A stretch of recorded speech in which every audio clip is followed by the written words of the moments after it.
Yeah. Sean, are you online? If you're talking, you're gonna have to be on the microphone.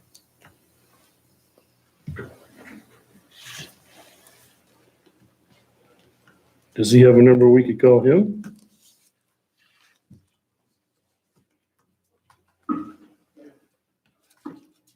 Sean, is that you?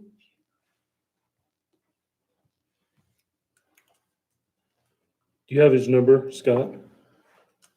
Scott, do you have his number? Yep, I'll call right now. Give him a call, then he might be in the middle of something. Yeah, he said he was heading to a job, but he said he's.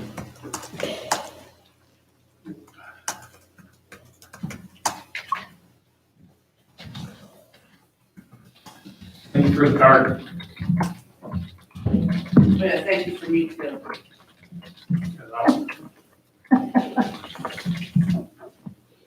You see where I stained it with my tears when I was signing it for you? I know.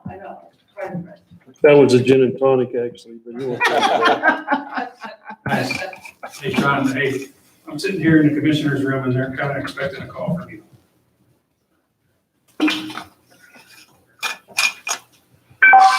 He's doing something wrong. He's trying to ring through and he's not getting through. What I'm gonna do number? it with my phone just on speaker. All right, hold on.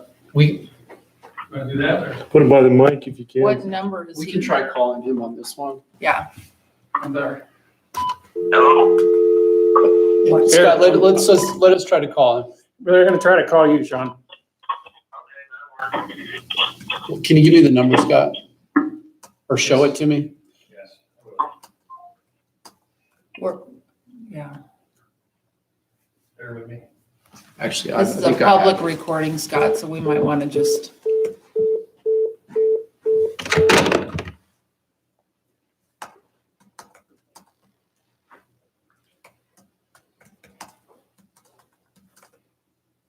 Five, 7, 3. Hang on. I got it.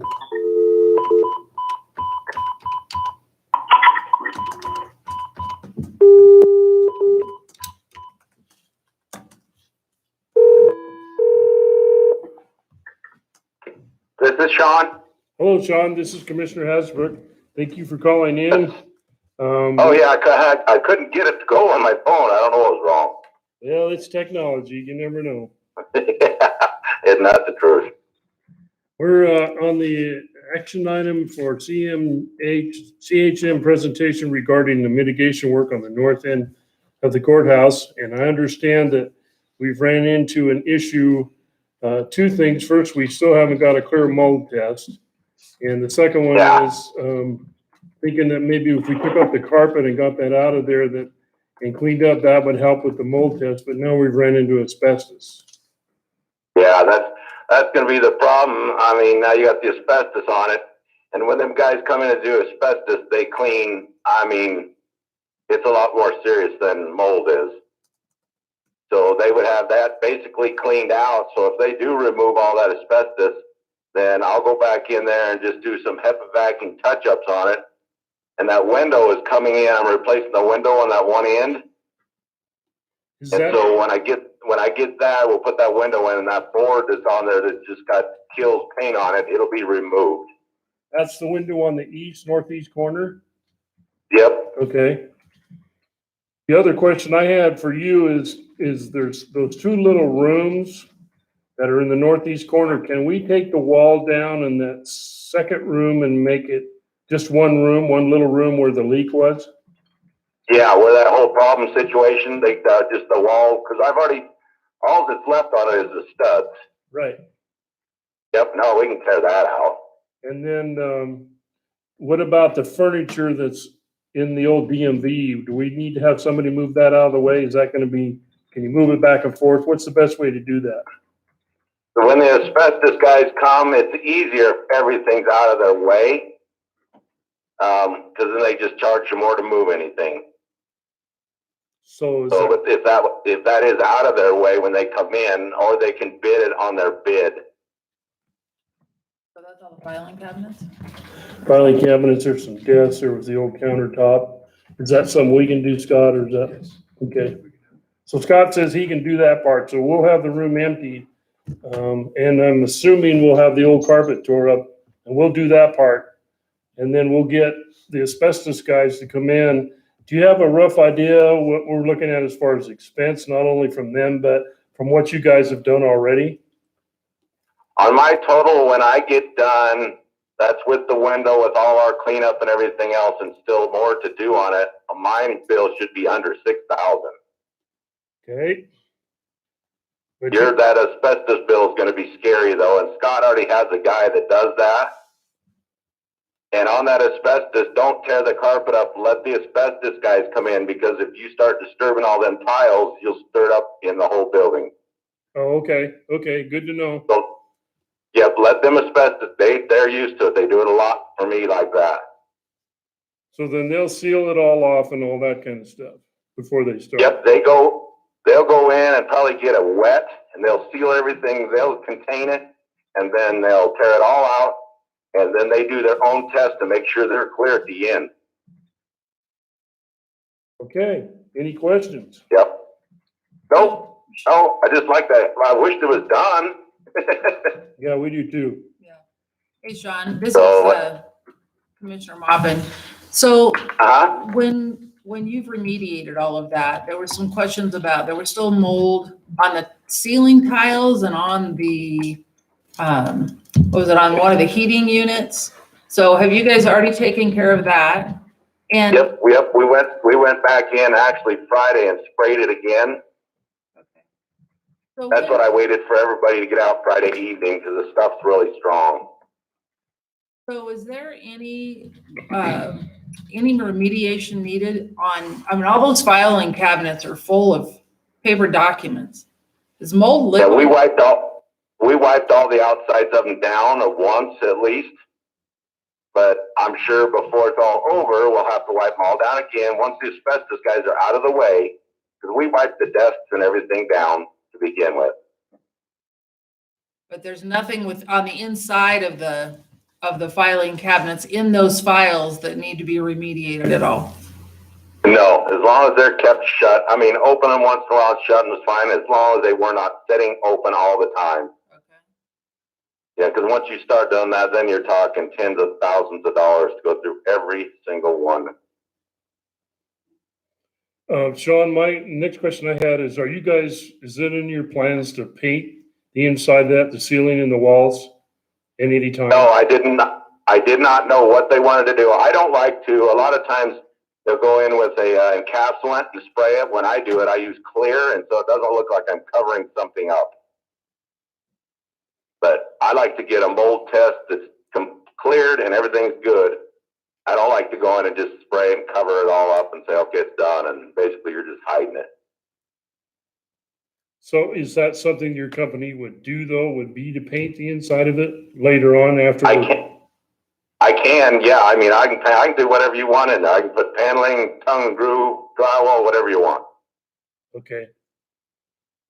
So how soon do you need that from us? That what we want to do? Do you need us to write something down, get it to you in a contract, or how does that work? Yeah, you just tell me what you want, or tell Scott to tell me what you guys want, and him and I can just walk through it, and then I can throw you bids on all different kinds of things that you want, and go from there. My main objective was basically just to get it clean, and then when they ran into the asbestos, which I knew was down there, so it's going to just be get that out of the way and then go. Okay, well, we'll put together kind of a list, or we'll talk about it, figure out what we think we can afford and not afford, and then we'll get it to Scott and we'll go from there. Okay, yeah, I know the one time they were talking about putting a plywood floor in that one room where the problem was, covering that up. I would not suggest covering that floor up, because then it's going to, if anything leaks or anything else, nobody will see it. It'll be underneath it. Right. And then you just got another problem down the road, and all of a sudden somebody's going to smell it and it's too late again. My feeling is we just need to seal that last corner room completely off, but we still need to have some kind of access, a door, or a metal door or something, so we can get in there if we need to, but we can take it. Yeah, I could go in. When we're completely done with that, I can go in and spray that whole thing white, seal it, and then we can just make some kind of even if it's a plywood door going to the one side. And so somebody can open it once in a while and just look in there. Okay. So yeah, whatever you guys want, we can do it. Okay, well then we'll put our list together and get it to Scott and we'll be in touch. Okay, sounds good. Thank you very much. Thank you. Anybody else have any Bye-bye. other questions? We're all good. Doug, Oh, hang on. Doug, do you have anything? No, sir. I mean, this is all contingent of after the engineer takes a look at the north end of the building regarding the earthquake damage. So it might be a while, Sean, just to let you know. And then if it meets a certain threshold, as you're fully aware, we'll have to put this out for formal bid. But at this point in time, I appreciate the work that you have done. okay, yeah, not a problem. All right, I guess we're done then. Thank you, sir. Okay, thank you. Bye. So now we need to. So what window is it? Is that in that little In office? the or corner, is it- on the east face of the building, there's a window in the bottom half, the glass is gone, and there's like a panel in there that's been painted white. And I don't know if they took it out to put stuff out there, I don't know what happened, but that's how it is. Maybe Scott knows. It broke It broke. years ago. What is the little shed on the very outside corner? Is that air conditioning? That's where our water mains are for sprinkler. Plus there was an air conditioner in the wall. We took it out. It's not there anymore. So is that whole thing covered up and all that? So that window is into the room that actually had the water leak or to the little office next to it? It's into the far northeast room, right above the old steam radiator. Okay. We're gonna get it replaced and match it up to all our other windows. So it looks good on the inside. I have a door. We won't make a plywood door. I already got 4 doors. And Storage. and you might know this too, Scott, on the crack in the foundation, don't they just come back in and seal that silicone or something? That's what Keep I've done. water and that's all you can do. I've gone in and silicone and spray foam on the other cracks. You know, it never occurred to me, 1983, we had that 7.2. I remember it. But I know some of those cracks on the north end are probably from that earthquake. And when I first got on the job, I painted that whole You need to lower get the section and I microphone. just patched it with silicone. Those old cracks, it had to been from that earthquake. 83. Well, and then the building started settling and we hired to come in and jack it up, and I'm sure that cracked a few spots too, but. This new crack, you know, the walls are, Well, you go to the Only 4 microphone inches. so the public can hear what you're saying too, Scott. they hear me now. They Can you step up cannot to hear the you. podium, Scott? Oh, I'm sorry. We're recording this. The I'm not used public's to this listening much. to you also. Yeah, the foundations on that wall over there in the north end's 12 inches wide, at least. That crack, I guess, goes in 6 inches or so. 4 and 6, but it's about this long. So I'm not sure what the engineer is gonna say, but I'm sure we still got a lot of good wall left, Oh, yeah. you know. But other than that, I have doors and the asbestos, they ripped the carpet up. The asbestos is inside the tile. It's not on the top layer. Top layer is glue from when they glued the carpet down. The asbestos is inside the tile itself, not on both sides. Is it in the whole area, Scott? I mean, the old DMV side plus the plat room? I don't know. Who knows? I don't Oh, until know. we I get the can- carpeting up, yeah, you don't know. yeah. Okay. But Northwest Technologies is the company I've used in the past, and as soon as you guys say, I can give them a call. They can come up here and evaluate, give us a price. So have you got somewhere to go with all the file cabinets? Where are you gonna put them? Out in the No, hallway? we're gonna have to move them all in one corner. And those guys are gonna have to strip carpet, and then we're gonna have to move them back. We have no place to put the filing cabinets. There's, how many filing cabinets? 30, 40? We're just gonna have to leapfrog them. So with There's the, no, unless we put them in the hallway, down the hallway here, lower floor. That wouldn't be any fun either. I mean, these filing cabinets are 4-drawer and they're heavy. But we could leapfrog them. Do one room. Well, It all he was cleaned just saying that if they're exposed to asbestos, that That could would be my be, concern. too. yeah, that'd be issue. my concern. No, the asbestos is inside the tile. It's not a dust. It's just broken tile. If you grind up the tile, that's when you make the dust. That's when Well, he said don't pull the carpeting up because then it puts it into the rest of the. Yeah, well, on my asbestos report I gave Doug this morning, on top of the tile is the glue. So you can pull the carpet up and not expose any asbestos. It's in the top of the tile is glue, the middle of the tile, inside the tile itself, that's where the particles are. So we wouldn't be disturbing. But they're gonna break those tiles up. Yes, when that's they when do Northwest, right. that. But when they do it, it will get on the filing cabinets. Maybe we If those can, filing cabinets are in there. right. Hopefully these guys Northwest come in and get tiles, don't break them, just peel them up with this machine so they're stacked. These guys know how to do this work. I was gonna say, I'm assuming that they're gonna wanna wrap anything that's in there. We're gonna wrap, yeah. Well, Yeah. so that's the We'll wrap question. the, we'll wrap the I was gonna say, I'd cabinets. like to see their scope of work, I think, just to make sure that Yeah, all those steps are taken. course. Before they start. Well, so. I'd get them up here first. And June's people access those filing cabinets every day. So if they are removing stuff from that area, they are not going to be able to get to those. And therefore, they've got to come out of that space. Well, if it's maybe we something need to that- put them in the hallway, all the way down the hallway and keep a nice area for people to walk through. And It would be just temporary, but I Right. think that's really a better solution. Yeah, we can do that. There's been a lot of filing cabinets. Maybe we can put some in the front foyer here by the clerks. If we put those in the hallway, does that violate fire code? I don't know. That's my That's- thought. I Yeah. think it definitely violates fire code, and I'd just be worried about that material being out where people could get to it if they were in the building. Well, I have to have 36 inches, Carol. From cabinet to wall. To put them there, I gotta have 36 inches for fire code. will those guys work on the weekend then so that there's no one else in the building while they're doing it?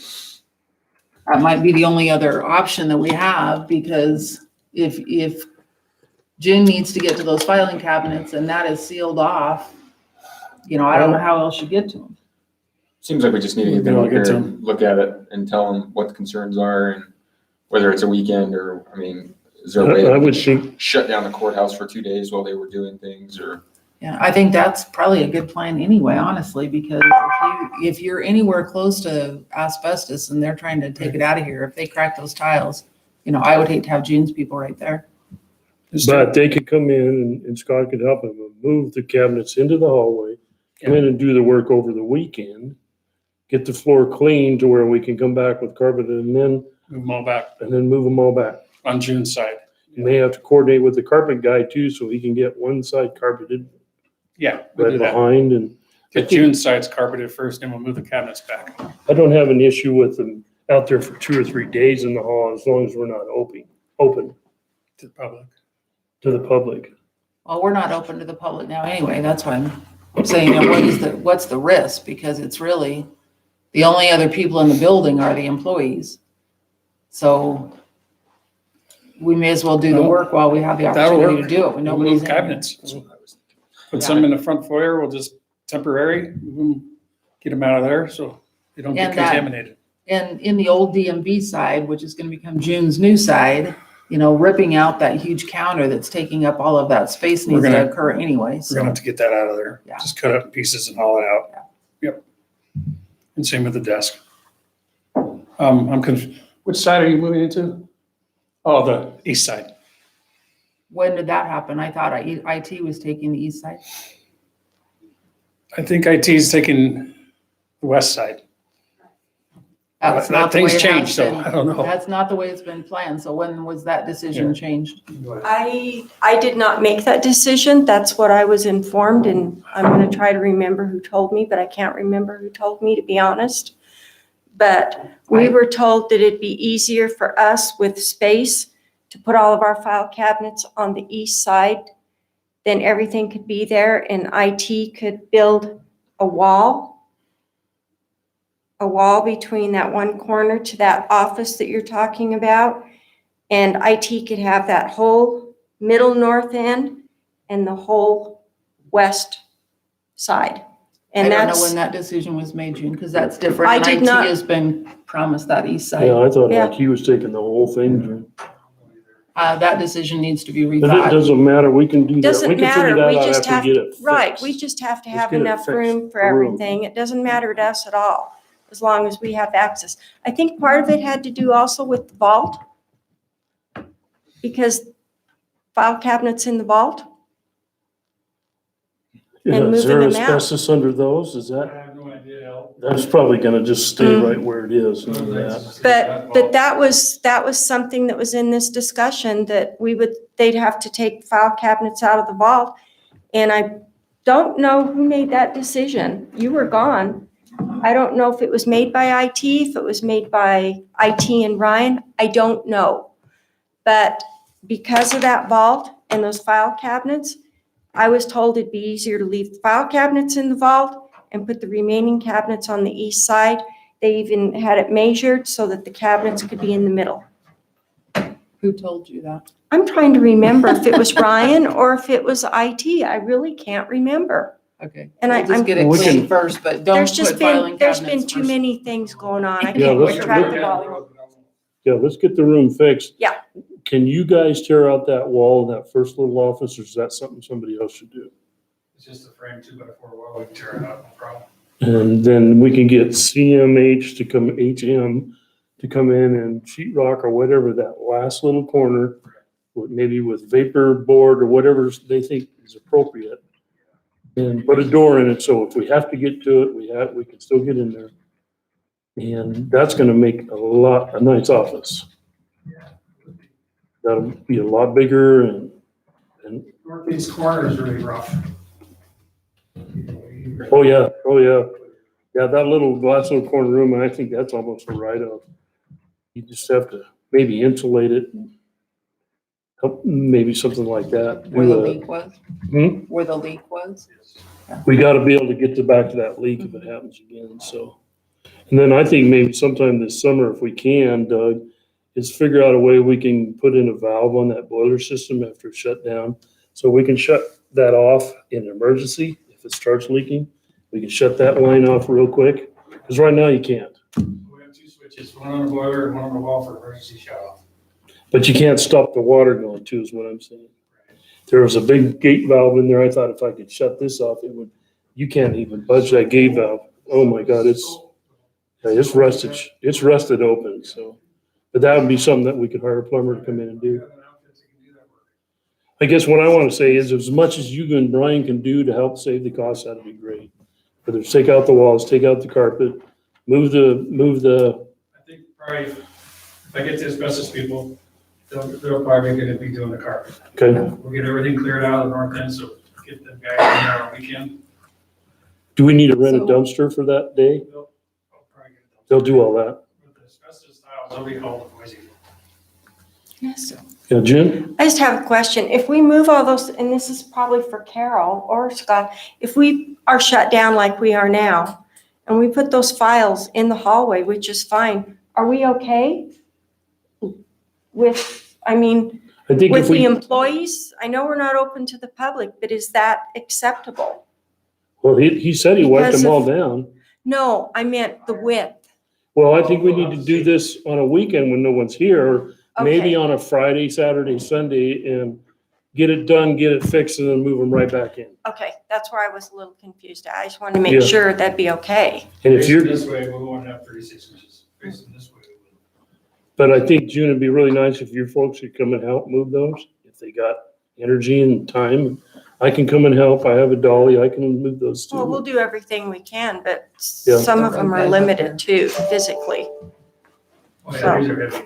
Oh, I know it. Yeah. Get some help, Yep. get it together and get her done. Okay, Get it cleared up or you set it up, you get them lined up, and then we'll just kind of go from there. So part of this greater conversation was, are we going to fix all of this? I mean, now we've got 6,000 so far. Remediation cost is gonna be there. You know, we're painting, we're doing everything. And part of the conversation is that we know we're gonna have to replace that boiler, or are we going to replace the boiler?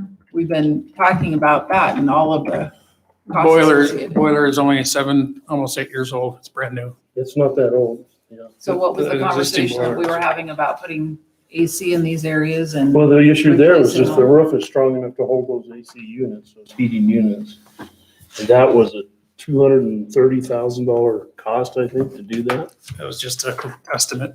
Mhm.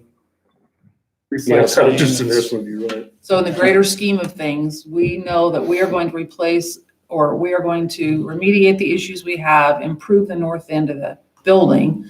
So we are making a decision right now that we are keeping the north end of the building and moving forward, because there was a whole greater conversation on whether we were gonna maintain that space, keep that space, or do something different. And we haven't had that conversation, so I don't know who's, where our decisions need to lie as far as going forward. Well, I think if you're gonna go in and dismantle the north end and tear it all down, we've gotta make sure we've got a couple of $1 million to come back or more to rebuild it before we get that far into it. I don't know, I'll take anybody's input on this one, how you guys feel, but I don't think this is the right time to ask folks for a bond issue to replace the north end of the building. We need the space, it's pretty apparent we need the space right now, so. I don't know. Well, How do you guys feel about it? Be honest, be just, and well, there was a whole conversation that was ongoing about, replacing some of the office space. I don't think it's the right time either with everything that's blown up and happened, but is it the right decision?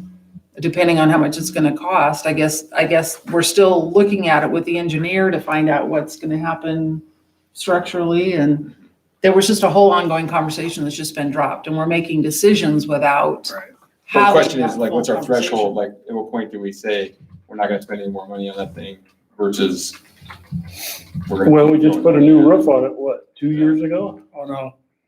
Courthouse roofs, almost on its 10th year. No, No. Ralph McKenzie, no, excuse me, it's going on 7 years. Yeah. It's got a 10-year warranty. And the boiler's fairly new. I mean, But the pipe is old. Well, our biggest problem on the north end, we've been fighting it for 24 years. We replaced all the pipe on the ceilings, all new cast steam pipe. This pipe you see coming down, that's all new. All the steam traps are new. But the pipe, the problem is in the north end is the condensate lines coming back to the boiler. They're underneath the old concrete in the building, the north end, a 100-year-old building. Those pipes are what's failing. We've had 2 steam leaks. The last one was the recent one. Those pipes there are what's failing. They're old. They're inside the Orangeburg pipe, the Orangeburg. The condensate lines are 1 inch. It's all the steam water going back to the steam boiler to get reused again, condensate. They're inside another pipe like this. They're protected, but they're failing. The pipe out of all these years are paper thin on the bottom, 1/4 inch thick on top. Electrolysis going on. The water all these years are eating the pipe. And that's what's going on in the north end, in the slab on the north end. So, and tell And me it's- about the leak that was just in the, what was the other room that we just moved all of the Platt girls into? There was just a leak in the ceiling there too, where it was dripping on the plotter. So that's part of the issue also, correct? That wasn't a steam pipe leaking. I That think was that not. was the roof and the drain area. Before we fixed all the steam pipe in the ceiling, David Crawford's office, which is Pat's now, that caved in on an old steam pipe. The whole ceiling caved in on David's office. But this last little leak, that wasn't a steam pipe, because that's brand new steam pipe. Yeah, that was a roof leak. And So- roof leaks we fix. We go up and we fix them. So as part of the ongoing conversation then, I guess for the next year maybe, that we look at what pipe has to be replaced, what the expenses are gonna be in order to remediate this, because we're talking about spending, the iCrimp has a $25,000 deductible. We're probably gonna spend 20 anyway of retrofitting that section of the building. Yeah. And that doesn't really retrofit the old Yeah. piping that we're dealing with. No, the old pipe on the north end is, to be honest with you, I would like to close the lower north end down. That'd be, because we have old pipe there and I can't get to it. I don't have any plans blueprints of the north end. Really don't know where the pipes are, you know. There's one pipe that goes in the north end in the wintertime. It gets so hot in the floor, it'll melt one of those plastic sheets you put under your office to roll your chair around. That's how hot that gets right there. Is there any possibility of like intercepting those condensate lines where they're coming before they get into the slab? So, I mean, as they're circulating out through the new pipes and everywhere else and then Right. back through the system.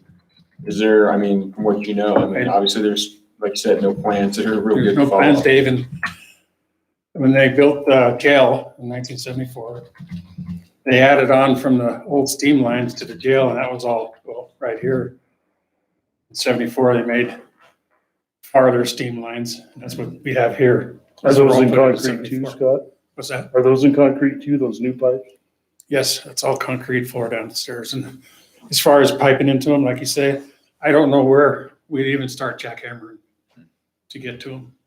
I have So, one steam pipe I do know about condensate is the one northeast corner. The feed line is what leaked last time, but last time before that, I fixed a condensate coming back. That one in the ground right where you were, Mm-hmm. yeah, I fixed that last time. but what I'm hearing from you, Scott, is that, so we go in, we remediate everything, we paint everything, we get people moved in, and we may have a pipe failure. We may have, Next step. yes, absolutely. We may have another pipe failure, a condensate line in the slab floor, and that one in the back where it heats up the floor, it's a rise like this. It's a condensate line coming back. Condensate pipe coming back is like 180 degrees. That's the pure water coming back to the boiler. And Northwest Technologies, I'm gonna get like, if you want, I can have them come up here and see what it's gonna cost to do another asbestos removal, and it's gonna be expensive. When you say expensive, I mean like the ceilings and things like that in the past, what was the expense? Was it like $20,000? No. I mean, I've seen I looked at asbestos my- projects that went way higher than that. I've got a $9,000 insulated pipe job from those guys. And I think a $7,000 another job I did. This one here will probably be over 10. And then we're putting new carpet down again on old pipe. That's my thing. We have old pipe and I don't know where the pipe is. Is there any way that you could run that pipe above the floor? Condensate. You know, you go from one Yeah, radiator see, to the other radiator to it's- the other radiator, leave it on top of the floor? We'd have to start at this wall and everything in the ground off this wall. We'd have to start at this wall and go back. I don't know how they do it. Just start. These drops are condensates right here. This one here's a drop. So I is don't know there, how we do that. I really have to get it engineered. It's just- then we open just- it up to more asbestos and more issues. Yeah, the asbestos is gone. All these old pipes used to be wrapped with it when I got on. When you say the asbestos is gone. Well, not just- gone. Just the Just- north portion of north the end, building. yeah. So what about All the other assessor's asbestos- office? On the north end, I've gotten removed. This tile that perked up last week was a surprise to me. I mean, So if we replace tile or carpeting in the assessor's offices, the appraiser, no. the reval, is that? reval's all, no, that's all That's all new. done. We, in 1997, when I first got on, that's when they tore the old jail out. We did a whole remodel. That's all new. That's all modern stuff. No lead paint. No old stuff. Even the windows, when we got these windows replaced, I took a caulking sample out of the window and sent it to MTI, came back positive. They missed asbestos in with the caulking on the outside of the windows. These are the original windows. So I had to get those guys up here to take all the windows down, put them in the dumpster and haul them to Boise. It's been a headache for old stuff. But yeah, we're putting carpet on old pipe. I have plans, blueprints of this building here. Nothing on the north end, but I do have the jail plans, what they did in 1974. And those are sitting back here on the wall too. It's a You set have of it? plans for all of it. when it was a jail. I don't I know think how, what we really have to ask ourselves is, do you go in and patch it, or do you go in and spend, I don't know how many millions of dollars tearing it down and yeah. re-plumbing all this, or changing it to a different heat system or electric, or I think changing it to a different heat system is a great idea. You to know? me, that's what a capital improvement plan is, Sherry. If you guys decide that we want to do that, then that would be part of your plan. But for right now, if we have to spend $20,000 or $25,000, we have to make that space usable again until we get to that point. Yeah. And I agree with that statement. It's just how long, so if we put carpeting down, we need some kind of a moisture remediation put on that. Yeah. And, you know, how long does that pipe last? We could spend $25,000 today and have another mold issue tomorrow if a pipe breaks, Let's put let's put carpet down and cut the steam boiler off for good. And we got it made. And do a different heating system. Even baseboards on the north end would work. Can you just cut off the north end? I mean, the rest of it works in these areas, but you No. just cut off the north end? This end here would have to have baseboards if you want. If you don't want to do the $225,000 job on the roof, we could get by just doing baseboards along this on the walls here. Can you use the boiler for just this part, I think is what she was asking, where we've got all new pipes, If we can, bypass like, the old part. if we could shut off the big valve that heads upstairs or that heads that way, yes, we could heat this room. It would Yes, just be this room and the lower section. and it'd be the hallways here where they come in the stairways, and it'd be Gabe's office. So then maybe that's what we should do, is make that a goal this summer, is to come in when we're not using the boiler, when it's shut down, come in and redo some of that plumbing in there to shut that zone off, so Shut to that zone speak. off. And go ahead and use it, but if we get a leak, we can shut that off really Yes. quick and limit the damage. Yep. To me, that makes sense. This end here is more modern than that end. So I think we a could lot come more in sense and to throw me that big than- old green valve down, you know, the one you try to, Oh my gosh, that thing, that's the one that always knocks me in the head. yeah, it did me too. Yeah. And then put a new valve in and shut that old side off. And then Well, I put think that's baseboards in. That's a Lower better north plan end. than just moving forward without knowing Yeah, I don't wanna how to. put carpet in on old pipe. That's my honest opinion. Well, I think we need to make that a priority, then let's fix the boiler so that we won't have that risk for the north end. But I still think we could heat this area and downstairs with the boiler. Sure. We're only heating, Reval has their own units in the ceiling. All we'll be heating is Dee Dee's office, Gabe's, and you guys. In here. Okay, then, yeah. And then if push comes to shove and the boiler quits, then we would come in and do baseboard heat in those three offices and we're done. That boiler, God, being brand new, the other one, the old oil burner was probably 75 years old when I got on it. I'm surprised it didn't burn this place down. I'm surprised it didn't. It blew up. Yep. But it stayed inside. Well, I'm much more in favor of that. I mean, Yeah. that's a plan to me It's a and good it's plan. not just, putting a patch on something that is gonna break tomorrow. So, I was gonna say, we're just adding layers of complexity to it, but I was gonna say, before we commit to something like that, I mean, I'd want to bring in an electrician and say, what do you recommend? What's the best source of heating? I mean, there's all kinds of variations that are available, but, getting another person to come in and give us a bid before we can I agree, commit to like killing the whole system that we have in place. I agree. I can make that happen. Just get prices. But, am I okay to call Northwest Technologies, get them up here and see what this is gonna cost to get that cleaned up? Yes. Yes, I think we need to Absolutely. proceed. That's my I'll feeling. call them today. I was just waiting. Yeah. But proceed with a plan, so. Okay. Yeah, But yeah, And then once that's done, then we can come in and hire CHM to come in, take the wall out, paint it, whatever else we need to do to finish that off. I got some steam guys that I highly recommend. They could come in and make that happen, close off the old end, keep this 1970s in. Okay, maybe you Yeah. could get us a price to do that too, so we know what we're looking You at bet. financially. okay. It'll be under 25,000. Do you have any idea of how fast those guys can get us the asbestos quote? I might be able to get him up here this week. I'm gonna give him a call as soon as I'm done here. It'd be great if we could put this on the agenda for next week. Yeah. I'll try to get him up here. Okay, you're in charge. All Let's right. see if we get it done. Sounds good. All right, thank you. Okay. Thank you very much, Scott. We're gonna move on to our agenda, even though it's after lunch. The meeting minutes of April 6th. Everybody get a chance to see those? Yes. Entertain a motion to approve? I'll make a motion. We approve the meeting minutes of April 6th. Second. Moved in second, all in favor, please say aye. Aye. Motion carries. Next item up is the letter of support for Valley Soil and Water Conservation, and I assume they did send you their letter. They did, I believe Doreena's on the phone. Oh, hey, Dorina, are you on? Yes, I'm here. Thank you for sending the letter.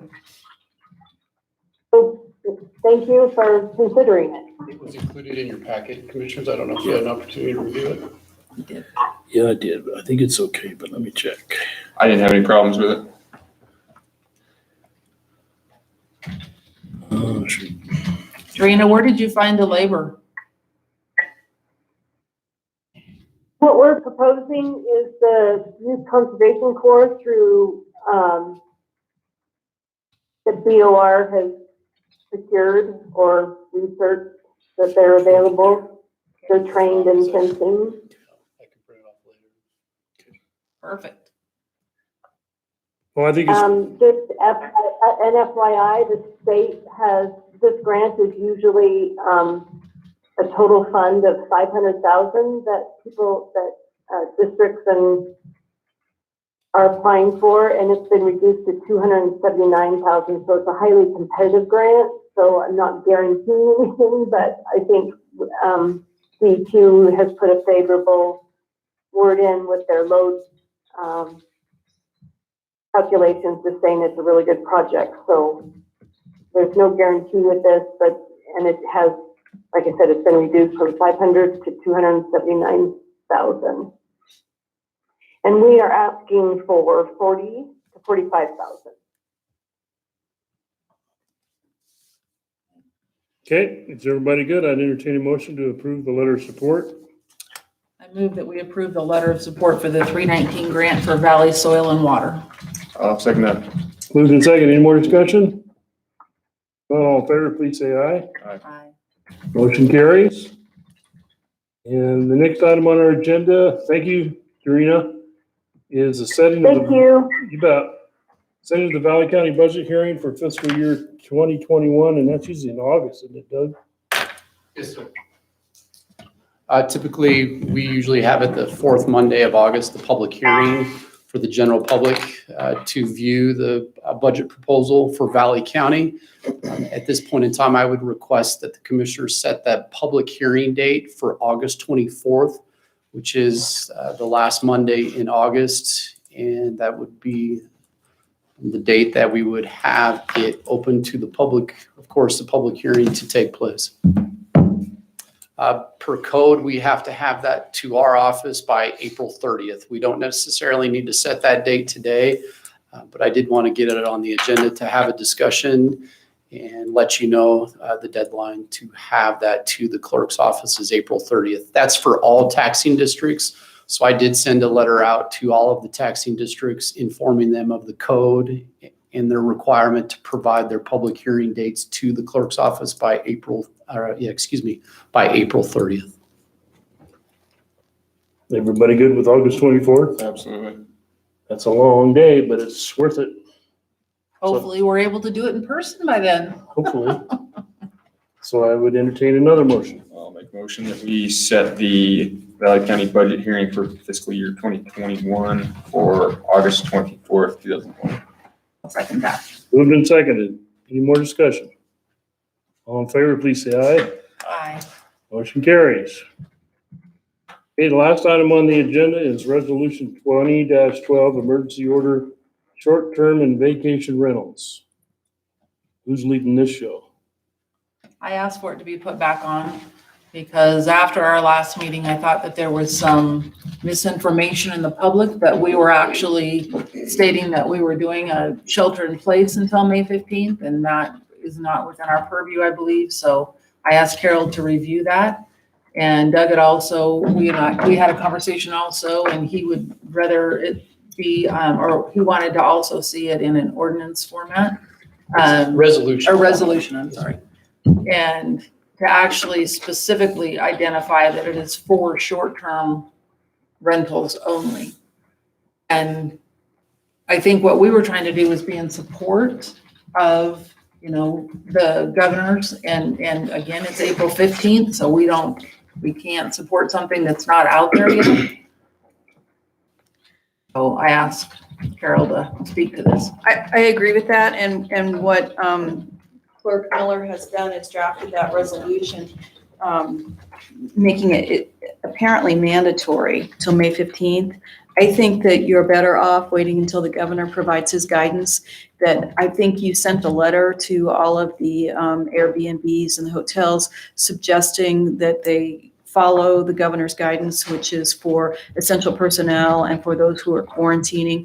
And I think that that's the guidance you should give, that we suggest that you continue to do that. My concern again is that I don't know what the governor's going to do today or tomorrow or the next day, if he's going to extend his order or not. And I think that our orders should reflect what the governor's done, not us reaching beyond what he's done. So it concerns me as well. I wouldn't recommend that you pass even this, because this is restricting people and restricting businesses. And I think I have some concerns about your authority to do that. I think that you're inviting some concerns that perhaps are better served by us following what the governor is doing and letting the governor take the lead on that. And if you want to, which was, I think, really what your intent last week was, to just suggest, because you think that's where it's going to go, that they continue to not take reservations till then. But I really think that the businesses are the ones who are responsible for that. If they take reservations between now and May 15th, say that's when the governor issues his order for, they're going to be the ones who are responsible going back to those parties that they've actually rented to and said, you need to certify, or you need to, tell us that you're in compliance with the governor's orders. But that's not really our role to be forward thinking, even though I know that was what your intent was, to just try to be forward thinking and provide guidance to those businesses. But I really think at this point, we should just wait and find out what the governor's order is going to say. And I think it's, again, like I commented earlier, I think it's unfortunate that today is the 13th, his order expires on the 15th, and you don't meet again until next Monday. But I think common sense is going to prevail with businesses. If the governor extends his order, I think that the order will still be in place. And so the assurances that you're looking for are still there through the governor's order. So I think your goal is being met through that order without having to do this. So. And I thought too, we had brought up the fact that the cities had sent out a letter. Well, the cities have broader authority than we do. We can't restrict hotels, motels, RV parks. And I started thinking about that as I left last week. And ours, the only thing that I think that we have the authority is the health and safety issues of our residents is addressed in the legislation for short-term rentals. That we can put restrictions on short-term rentals for the health and safety. And I think we do have the ability to do that. Yeah, I think, but I would concur that you have authority to regulate the health and safety of them. But I think the governor's order is going to take care of that for you. And I think that that's where my advice is that you go, letting the governor's orders control what's happening. And you're correct that the cities have more exhaustive authority than you do.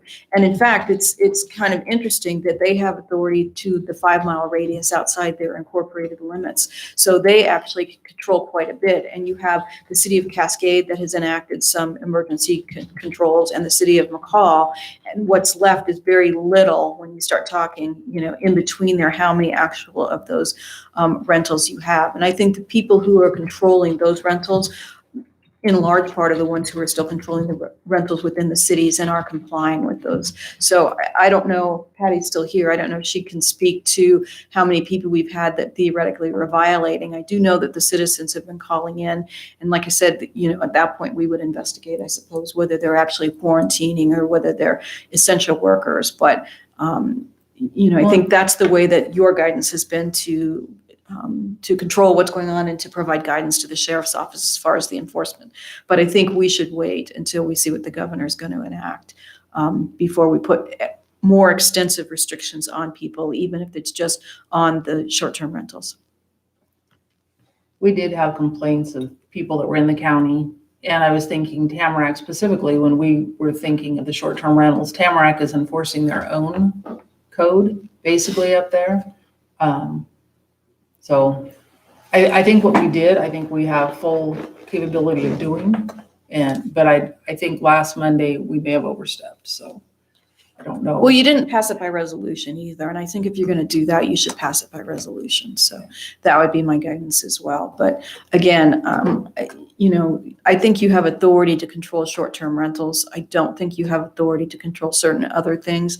And I think those FAQs that you all were thinking of putting out confuse those two things. And so I think that the guidance that was being put out from the Board of County Commissioners was confusing to the citizens, because it kind of more or less made it look like we had passed something that was mandatory for all citizens to do. And it's like, that's beyond our authority to do that. So I think we need to, if you want to encourage, short-term rentals, you can, you can pass that. But again, I think you're probably better off just waiting to see what the governor passes and see where we want to go from there. And because I suspect very strongly he's going to say that we've flattened the curve, but I think there's still, before we just, flip the light switch the other direction, they're going to want to put some controls in place. And I think that's the logical thing to do. So it's speculative on my part that that's what's going to happen, I strongly believe that is what's going to happen, that they're going to take some stair steps back before they say, okay, everybody can travel wherever they want to go and we can go back to normal. I don't see that happening yet. And I think we've seen the indicators of those things as the governor has provided in his briefings, that he's talking to his scientific team, and they're trying to make decisions about what they're going to do. And they're trying to base their decisions on scientific data. And I think, as I stated before, it would have been nicer if he said last week, hey, I'm going to extend it, but he's trying to wait till, the most up-to-date scientific information is available. And I think that's the reason why we haven't seen anything. But I do strongly suspect you're going to get that, and it will achieve what you were trying to achieve without us having to do that. So. I talked to both doctors this weekend, one from McCall, one from Cascade, and it's a split. One of them wants to extend it, keep it extended until the middle of May. The other one thinks we need to open up things now and let the process kind of start to work. So there's contradictory feelings either way on this. My feeling personally is that I want to be in a situation where we have done everything we can to protect our citizens. Now, maybe what we did last week was not legal or enforceable, but a good majority of the public is going to still follow those guidelines. Not all of them, that's pretty apparent. But if the governor comes out Thursday or whatever day it is and says, you know what, I'm done, we're not extending, everybody go back to work, then we'll have to change and Right. redo that. But I agree with Carol on this one. Let's just let this roll a little bit longer and see what comes from the state. I think that, again, I don't think the light switch is going to go on or off between Wednesday and next Monday. And I think if you put it on next Monday, I think you can have a reasonable discussion without speculating on what's going to happen then. And I think between now and then, I think we're in good shape.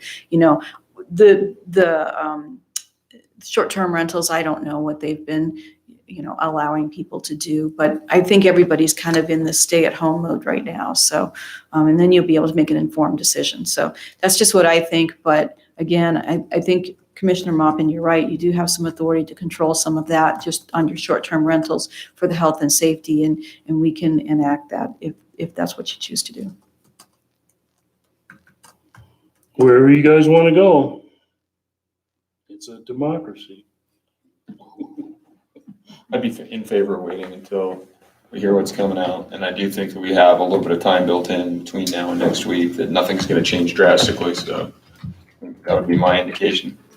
And I think we can then also give our employees a little more direction and insights going forward on, what we're looking at long-term. But I think we have to follow the governor's guidelines. I mean, he is the one setting it for the state of Idaho. And I know that other communities, we've gotten hammered over and over again with other communities and how they are enforcing the regulations. Well, the community that's being pointed out most is under quarantine. which is a higher level than what we are. And that might be the reason behind some of their choices and decisions, but I think our decisions need to be based on the best health and safety, but I also think that we have to follow the appropriate legal guidance. And I think that comes out of the governor's office. So I'm concerned, I don't know exactly what you passed last week, if you passed something that you were intending to do countywide, whether you want to just repeal that, and then, and part of your motion say, you know, our decision is continue to follow the guidance of the governor. That would probably reduce some of the confusion, so. I don't think we should do anything. Personally, I think we should just leave it the way we did it last week. It seems to be working, and that's the goal of it. It may not be legal and it may not be shiny, but like I said, I would rather be overcautious than undercautious. I think what you did last week was try to enact something under the health and safety concerns of the short-term rentals, but the way it was translated was it related to all services and quarantine and or stay-at-home If we orders were quarantined. within this. Confusing. And I think what was coming out in the FAQs, when I saw that too, it looked like you were trying to control all aspects, when I think Commissioner Mopin was under the impression we were just dealing with short-term rentals. I think the minutes that came out tend to reflect it went It further was than a that. stay-at-home order, It- and we don't have the legal authority Right. to do that. That's what it looked like. It looked like another stay-at-home order. And I think that that was not your intent. Your intent was to just provide some guidance at this point in time. So that's why I'm saying I think that you should clarify what you think you passed, or if you think you went somewhere beyond that, to just rescind that and say our goal is to follow what the governor's orders have been. And as Commissioner Bingaman said, next week, let's revisit it and see if there's anything else we want to do to enhance or to make the conditions within Valley County more robust under that authority. Well, and then there was some discussion this morning about, you know, in and out of county travel, who can come up to your house from out of county, and that kind of stuff. And a lot of that is already under the governor's It is. It is, and I idea. think I think Mackenzie was trying to just put out some FAQs to put them on our website. And I think the answers that she had there were most appropriate. It said, if you have a second home up here, we're not restricting you. But remember, the governor has said non-essential travel, you know, you shouldn't be coming up here. But again, I don't know what essential travel is to different people. The other concern, of course, that I think the sheriff has had is that you have people who are, you know, snowbirds who are starting to come back to their home. I mean, this is their home up here. And, you know, they may or may not have out-of-state license plates. So we really don't know who's here, who's moved in here and just hasn't replaced their license plate yet. I mean, there's a lot of considerations like that. I think what we were trying to avoid was large numbers of people coming up here just to come recreate. And I think that has died down. Commissioner Bingaman can probably speak more to that, because I think we're in the mud season now. I think it was a lot of snowmobiles and things of that nature. But I've seen a lot less of that, although I've seen people, you know, with motorcycles and things like It's kind that of transitioning. yeah. starting to come up now in that regard, but I think it's still muddy out there. And so I think we're good. And when we get something from the governor, I think we can probably address that a little better. Because even he has said, you know, people can recreate, but they should stay close in their own community. So that's the guidance he's providing. And I think that's the guidance we should say too, is look, you know,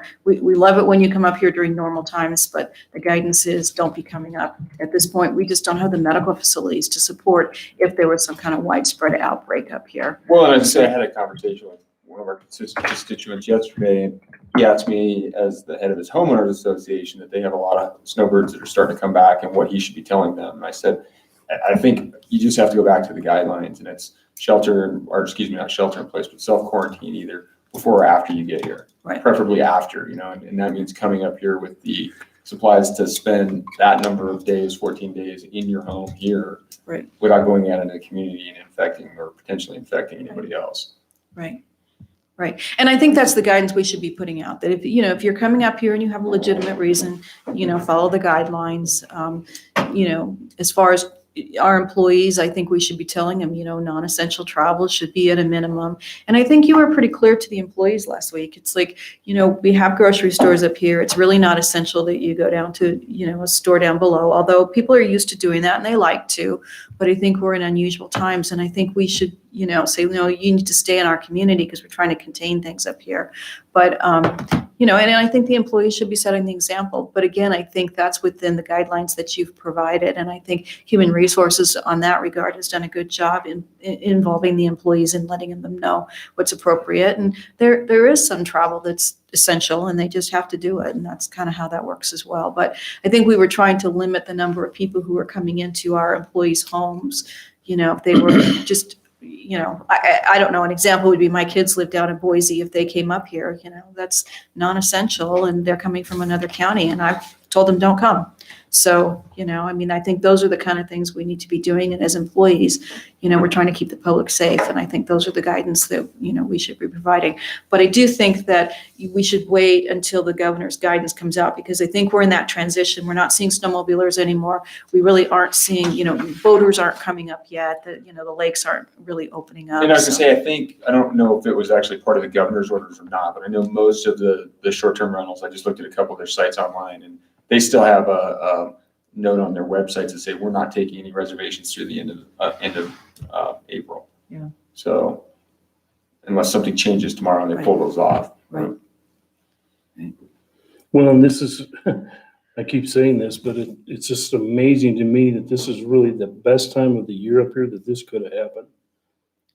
Boy, The if mud it had season. happened- Yeah, the mud season, because if it had happened in July and August, we would not have been able to have any control over it.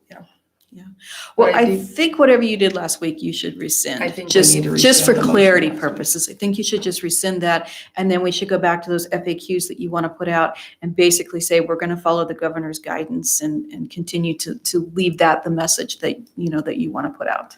Just put out a plea, you know, we're not, we can't, and we don't have the authority to extend that or whatever, but we're putting out a plea to follow the governor's guidelines.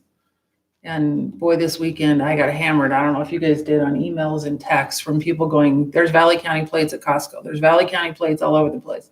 So the hypocrisy, we are begging people not to come to us and our residents are leaving the county and bringing it back.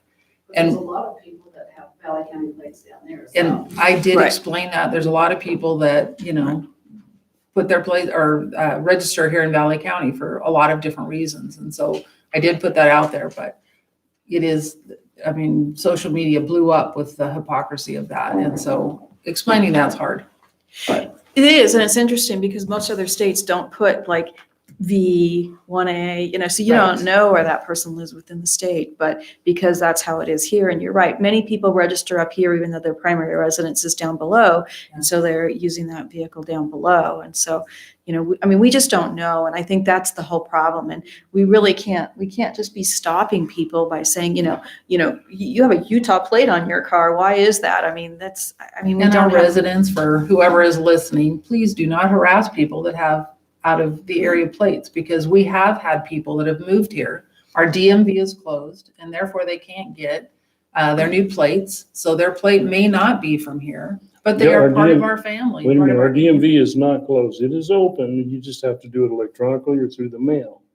But to get their plates, I'm not certain how they do that. So Right, there is I- confusion in the I- marketplace out there on being Right. able to get new plates. I think So the answer is we're open to renew plates. I don't know if you can get a new plate through the mail. you can So- get new plates. So if you're joined our community, please get your new plates on. Yeah, and I would say by law, you're supposed to get it within a certain term anyway, so you need to do that. But I just think that as a whole, I think your best bet is to say, you know, we're really encouraging people to please follow the governor's guidelines, and we're doing our best as we can up here, but, you know, we as well only have limited resources and, you know, it stretches our community when, at this point, and if we were to have an outbreak, I know that our medical community is just, you know, it's paper thin, so. And the public needs to know that we are corresponding with the governor's office on your behalf. I mean, it is something that we are reaching out and giving them all of the concerns from our constituents, asking them to design their orders based upon our needs, especially in Valley County. So it's not something that we're not communicating because we are, so. Well, and I think too, it's really hard to test a person's patience, but we haven't had a lot of cases up here because of what we've done. So we are being successful as far as the disease itself coming up here, that's working. And people are going, okay, well, how long is this going to go on? I want to get back to work. I want to do this. I want to do that. And I'm just asking everybody to be patient because, you know, what's the old saying? An ounce of cure is worth a pound of whatever. I don't even remember it, but it's not that we're trying to restrict businesses. That's the last thing we're trying to do. We're trying to protect the folks we have here. And I think that we're going to start seeing some more guidance. I think Commissioner Mopin, maybe you had been attending. I've been attending the weekly national briefings that we're getting, and I do hear some of the things. That's why I sent that one comment to you about how, you know, are they relaxing some standards on people who potentially have been exposed? At one point, it was like, no, 14-day quarantine as well. Now they're saying take temperatures, you know, use protective gear, you know, masks, things of that nature. So I think we're starting to find that as information and science evolves, I think we're going to find a way that we can, you know, ease back into things. And again, I think that, you know, things are going to change. I don't know we'll ever go back to the social custom of shaking hands and, you know, things like that. But I think social customs are going to change as far as how we interact with people. And you've kind of talked about that today with plastic in front and things like that. And, you know, those are all good protective measures and things will change. But I do think that, you know, our best way forward is to just follow the governor's orders and for you all to continue to speak your mind to the governor's committees who are forming those orders. And I know that you've been doing that through the Idaho Association of Counties. I know that our voice is being heard. So we had a request from Cinda to define, you know, when we said shelter in place for the employee order, it's a county or statewide. And again, it's following the governor's orders. The governor is asking you to stay within your own county to recreate and to go about unless it's medical necessity. So I don't think we overstepped as far as the employees go. And, you know, in informing that, because all we're doing really is enforcing, again, the governor's order. Right. Stay in your county unless absolutely necessary to do that. and our guidance to our employees was no non-essential travel, which is what the governor's order says. So, you know, If you have people come and visit, then, you know, that's the one thing that we didn't do. And I don't know that we have to, but if your spouse leaves the county and then comes home, you know, we didn't take it as far as spouses being included. So I don't know how everyone many use there are. common sense. Yeah, I don't know how many there are. You all know that my spouse travels, and I just told him, don't come. It was just like, don't come to Valley County, because I certainly don't want you to be the source of causing that type of problem up here in Valley County. So, you know, I've told my spouse, you work out of state, you stay out of state. Yeah. So, and I think I know one or two other employees whose spouses potentially sometimes work out of state, but not as actively as my spouse does. So there's a couple, and they're all using very good common sense, I think, in what they're doing. So I think Pat's got kind of a control. She knows what's with the employees, what their situations are. So I think we're in good shape as far as employees go and using good common sense and discretion in that regard. So. Cindy, did that answer your question? Well, last week, Pat put out the memo that told us that we could not leave the county. And if anybody in our household left the county, they couldn't come back. So that was the clarity that was, That's you know, that we need. I'm looking for. So if our spouses leave home and go down to Costco and then try and come home, we have not addressed that. We addressed it with the employees, but not family members. Well, they're inviting somebody back into their home that has been in another community for non-essential travel. I think the answer is, Stick to the non-essential travel or the Our- essential travel. yeah, Portion of that. our county has said that as well. So if you have somebody who lives in your household, a spouse, a child, or whatever, who goes someplace else for non-essential travel, when they come back, That's You- 14 days. County. you know, Yeah. or you go someplace else. I mean, you know, it's. Hopefully, we're gonna deal with this week with the governor's office, and we're all gonna have a few restrictions lifted.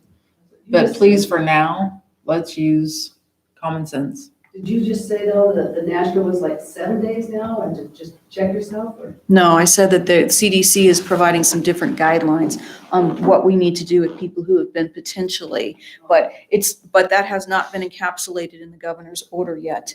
And so all I'm saying is the CDC's guidance has been evolving. And so we may be seeing things as well. But I think Pat's concern was valid. And we're kind of off topic as far as the other the issue that was in front of you was short-term, but I think Pat's concern was valid. How are we going to ease back into it? And I think that gets back to the salient point as well with the short-term rentals. It's again, how are we going to ease back into that? And I think what we need to say is we should follow the governor's guidance. And I think whatever confusion caused by what you passed last week, I think you should just withdraw that and then continue to put the message out that you're following the governor's guidance. And I think that will alleviate some of those concerns and the calls and things that you are getting, Commissioner Lofton. So I would move to rescind the motion made last week regarding a May 15th deadline for shelter in place and just wait for the governor's direction that will be forthcoming. And then we can discuss this again next Monday. Second that. Moved and second. Any more discussion?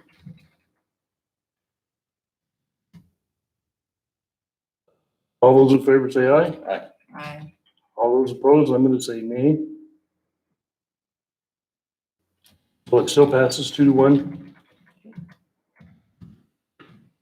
Anything else on this subject? Well, let's hope we get through this. Get good directions. All right, and then at this time, I'm gonna adjourn the meeting at, Mr. Chairman, I don't know, we did put opportunity for general public to present to the commissioners via teleconference line. I did not receive any phone calls. I don't know if you want to put that conference number out there and allow the general public to call in. so is there anybody online now that wants to talk? So maybe we should put the number on there, huh, Doug? I do you would guys prefer that they contact Doug. and get That's what I set would up. prefer too. Yeah. And no one, what I'm indicating is no one contacted me to make a presentation to the commissioners. So I'm just making that clear on the record that I did not receive contact from a member of the general public wishing to present to the commissioners at this time. I think it would be best that, you know, if especially during this time, if they set up a time, you know, at the end of the meeting to talk to us, and then we know who's on the phone and what their area of concern is, so that we can identify that up front, and we don't have prank people calling into our commissioner meeting without Zoom knowing. down. Do we have that on the website? It says if you would like a. It's on the agenda. opportunity. If members of the public wishes Right. to make a public comment about any of the matters, please contact the Valley County Clerk, and it does provide my direct line. And again, just to let the commissioners know, I did not receive a phone call from any member of the public. So then, since we have no public on the conference line and we have nothing else to discuss, I'm gonna adjourn the meeting then at 12:43.